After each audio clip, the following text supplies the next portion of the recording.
Because of the rise of telecommunications and internet technologies, widespread globalization is the reality of my generation.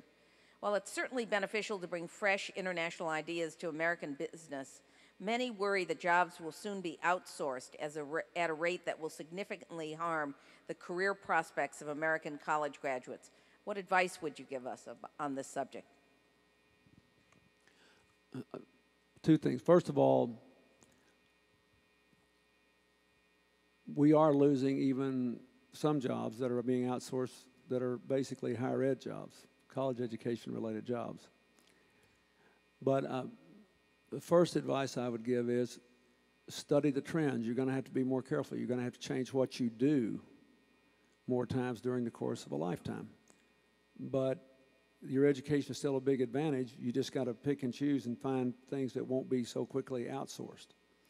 Second thing I think you have to do is to support good economic policies, smart economic policies that are fair and decent to the poorer countries in the world, but keep America growing. Home improvement. Let me just give you one example. I met a guy the other day, just walking on the street in New York.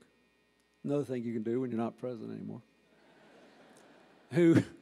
Who told me, I've been reading about this, but I never met a real live flesh and blood person that did this, who told me that his company, under their health insurance, had just sent him to India for hip replacement surgery. Now, there are certified international hospitals for this kind of work now. Most of them that Americans use are in India and Thailand, where there are doctors that have been approved and the insurance companies pay. And so now the insurance financing tail is wagging the healthcare dog so much that this poor guy with his health insurance policy has even had to cut the doctors and the nurses out of any part of it to go all the way there. So that's what I'm saying. You need to keep this. So the first thing we need to do, if we had health care reform, that would be far less attractive, okay? Now, but the second point I want to make about the economic policies is this. No country can maintain an open economy with a high level of income in a competitive world where the Indians and the Chinese and increasingly the Vietnamese and many others, hundreds of millions of people in Latin America or where else, are just as smart as we are. Right? They are, and they have a right to work their way out of poverty, and they have a right to get rich, and they have a right to take care of their children, they have a right to live their dreams. So we're going to have to work through a lot of this stuff. But if we want to continue to have an open, integrated economy that actually benefits us, then we have to have a source of good new jobs every 5 to 8 years. This may be the most important practical thing I tell you here today. Just remember that you can't keep wages rising without a source of good new jobs every 5 to 8 years. We have ignored our bird's nest on the ground here. A commitment to a clean, efficient energy future would produce millions and millions of jobs that could not be easily outsourced. Suppose, for example, if you wanted to retrofit every building on the University of Miami campus with solar reflectors, don't you imagine those jobs would be done here?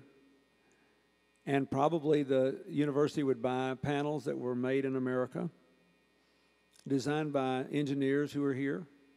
If you decided to build the wind turbines, you could buy them from overseas, but you could get good ones made by GE and others here. And if you're looking for the proof of the pudding, I will tell you this. The two of the three economies in Europe that look most like America's, that is most sort of free market-oriented open, I believe, are Denmark, the Netherlands, and the UK. Denmark's economy has grown 50% in the last several years. You know how much its energy use has grown? And its greenhouse gas emissions have grown? 0.